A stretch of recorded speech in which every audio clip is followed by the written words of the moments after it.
10 question BPSC का है पर्यावरण और विज्ञान से संबंधित। इस तरह से निम्नलिखित में से कौन सा राष्ट्रीय उद्यान जो है टाइगर रिजर्व भी है? तो पन्ना राष्ट्रीय उद्यान जो है टाइगर रिजर्व है। ठीक है, बाकी इसका डेफिनेशन इस तरह से देख लीजिए। केवला देवी राष्ट्रीय उद्यान, हेमिस राष्ट्रीय उद्यान और नंदा देवी राष्ट्रीय उद्यान। नंदा देवी उत्तराखंड में, हेमिस राष्ट्रीय उद्यान जो है जो लद्दाख में है और केवला देव राष्ट्रीय उद्यान राजस्थान में है। नेक्स्ट चलिए, निम्नलिखित में से कौन सा सम्मिलित ओजोन क्षरण के संबंध है? ओजोन क्षरण से कौन सा है? तो कौन सा मॉन्ट्रियल प्रोटोकॉल हुआ था, ओजोन से संबंधित था। मॉन्ट्रियल प्रोटोकॉल 1992 में होता है।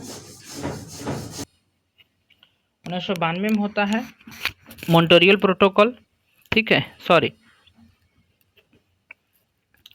ओजोन से संबंधित है मॉन्ट्रियल प्रोटोकॉल, जो होता है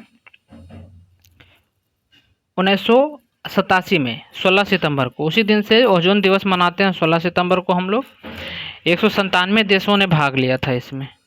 ठीक है, क्योटो प्रोटोकॉल जो है ग्रीन हाउस से संबंधित है। क्योटो है ना, ग्रीन हाउस से संबंधित है।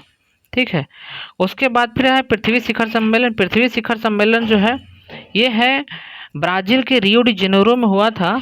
ये पृथ्वी के शिखर सम्मेलन हुआ था। ठीक है, तो इसमें पर्यावरण संरक्षण से बात चली थी। स्टॉकहोम में हुआ था कार्बनिक प्रदूषण को रोकथाम के लिए।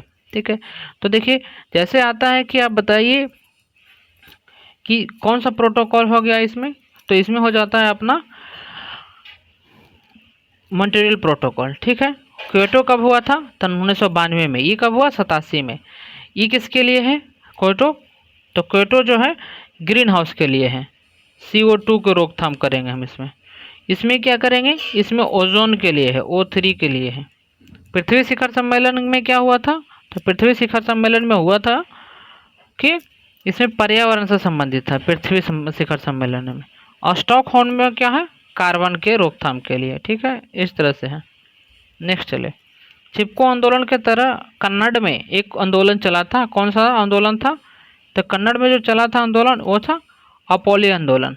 ठीक है, अपोली ये आंदोलन चला था, कन्नड़ में हुआ था। ये पर्यावरण से संरक्षण करने है, पेड़ बचाया था। और पेड़ को गला लगाने को अपोलो कहा जाता है। अप्पो को कहा जाता, तो इसीलिए अप्पो आंदोलन यहाँ चला था कन्नड़ में। पश्चिमी घाट में पर्यावरण को बचाने के लिए, पेड़ पौधा को बचाने के लिए चला था।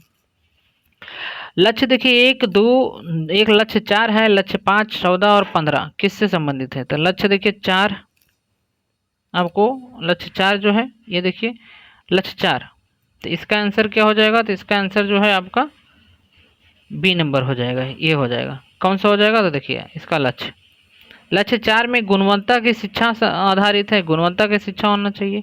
लक्ष्य 5 में लैंगिक समानता, 14 में जल के नीचे जीव, 15 में भूमि पर जीव। पहले जल के नीचे जीव, फिर भूमि पर जीव। देखिए SDG 1 में हर जगह गरीबों को उसके सही रूपों में समाप्त करना, सभी रूप में गरीब समाप्त कर देगा, लक्ष्य 1 है। 2 देखिए भूख खत्म कर देना और खाद्य सुरक्षा और बेहतर पोषण तत्व को उपलब्ध कराना, टिकाऊ कृषि को बढ़ावा देना। 3 में स्वास्थ्य जीवन सुनिश्चित करना और सभी उम्र के लोगों को कल्याण को बढ़ावा देना। 4 में समावेशी और समान गुणवत्ता वाली शिक्षा सुनिश्चित करना और सभी के लिए आजीवन सीखने की अवसर बढ़ाना। 5 में लैंगिक असमानता हासिल करना और सभी महिलाओं और लड़कियों को सशक्त बनाना। 6 में सभी के लिए पानी और स्वच्छ उपलब्धता कराना और टिकाऊ प्रबंधन कराना। 7 में देखिए क्या है? तो 7 में है आपका सभी के लिए सस्ती, विश्वसनीय, टिकाऊ और आधुनिक ऊर्जा तक पहुंच सुनिश्चित कराना। 7 में 8 में सभी के लिए निरंतर समावेशी और सतत आर्थिक विकास की अवधारणा को पूर्ति करना। ठीक है, 9 में क्या है? तो 9 में देखिए है लचीले बुनियादी ढांचे को निर्माण करना। 10 में है देश के भीतर के बीच की असमानता को कम करना। 11 में है शहर और मानव बस्तियों को समावेशी, सुरक्षित, लचीला और टिकाऊ बनाना। 12 में टिकाऊ खपत और उत्पादन पैटर्न सुनिश्चित करना। 13 में जलवायु परिवर्तन उसके प्रभाव से निपटने की कार्रवाई है।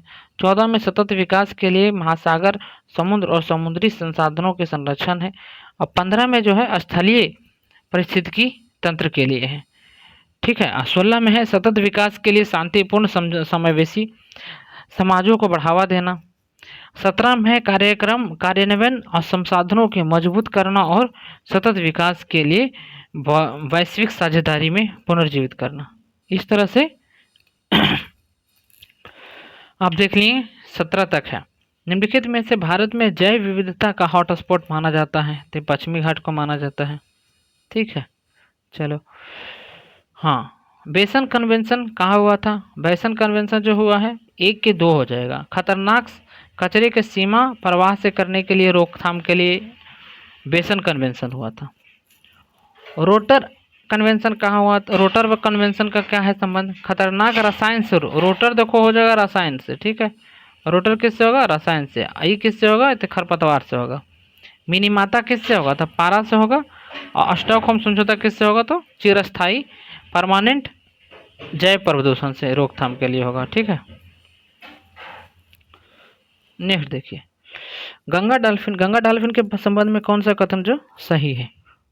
तो देखिए, इसमें जो गंगा डॉल्फिन पे कर रहा है ये अनुसूची 1 में रखा गया है, बात सही है। 1972 के तहत बिहार के भागलपुर जिले में विक्रमशिला गंगा डॉल्फिन अभ्यारण्य BGDS स्थापित किया गया है। तो इसका आंसर हो जाएगा 2 और 3 सही हो जाएगा इसका उत्तर। ठीक है, 2 और 3 सही उत्तर होगा इसका। नेक्स्ट चलिए, निम्नलिखित में से कौन सा कथन गलत है? कौन सा कथन गलत है इसमें? तो पर्यावरण संरक्षण के लिए अम्ब्रेला एक्ट भी कहा जाता है। पर्यावरण संरक्षण होता है उसको अम्ब्रेला एक्ट कहा जाता है। इस घटना को इसका 1988 में अधिनियमित किया गया था। भोपाल गैस त्रासदी के मद्देनजर रखते हुए इसको लागू किया गया था। तो इसमें केवल 2 कथन जो है सही है। ठीक है, नेक्स्ट देखिए क्वेश्चन, निम्नलिखित में से कौन सा विकास सतत विकास के सबसे अच्छा उदाहरण परिभाषा है? तो देखिए, सतत विकास के मतलब क्या हुआ? वर्तमान संसाधनों को उपयोग करते हुए आगे की पीढ़ी के लिए बचा कर रखना सतत हो गया। 2006 के वन नीति के आधार पर किसके अधिकार के क्षेत्र में वन रक्षा जो था किस में हुआ था? वनवासी के रक्षा के लिए आया था वन नीति। ठीक है, तो 8 मिनट में आपको 10 क्वेश्चन कराए हैं डिटेल के साथ। ललन टॉप क्वेश्चन है BPSC के लिए। हैप्पी दिवाली। चैनल को लाइक शेयर सब्सक्राइब कर लीजिए।